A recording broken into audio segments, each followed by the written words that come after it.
Alors, Notre-Dame de la Salette a connu en 1908, en avril 1908, une grande tragédie. Il y a eu 34 morts dans cet éboulis, ce grand éboulement de terrain.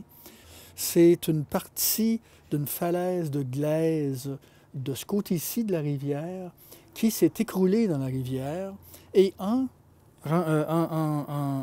s'effondrant dans la rivière, il y avait de la glace, il y avait de l'eau et la glace et tous les débris, les billots et tout ça ont remonté, ont été poussés jusqu'au flanc de la petite montagne qu'il y a en arrière de l'église, ce qui fait que le village lui-même était construit le long de la rive opposée. Alors, il y a eu énormément de gens de tués également. Les maisons ont été lavées, ont été détruites. Et là, l'eau s'est frayée pendant les jours qui ont suivi, les semaines qui ont suivi. L'eau s'est frayée un chemin, un nouveau chenal.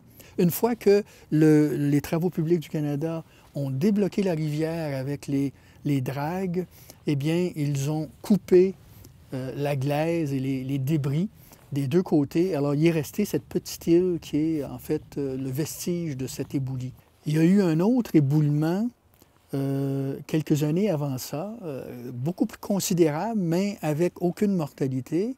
À Poupart, enfin on appelle ça Poupart, il y a eu un barrage et une écluse de construite pour faciliter le passage des navires et des barges à l'époque où il y avait les grandes mines de phosphate en opération. Alors, il y a eu à peu près 125 acres de terrain qui a bougé vers la rivière. Ça a bloqué encore toute la rivière.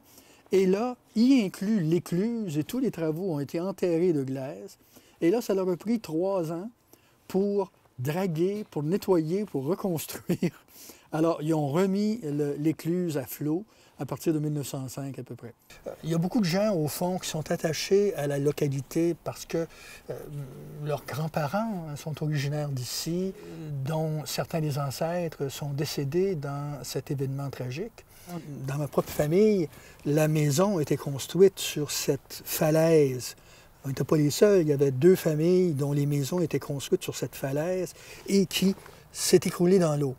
Alors, du côté de mon arrière-grand-mère, elle a perdu 6 ou 7 de ses garçons dans ce cataclysme. Alors, il faut dire que c'est assez énorme. Elle venait de perdre presque 2 tiers de sa famille d'une claque. Ça laisse énormément de traces dans la mémoire des familles.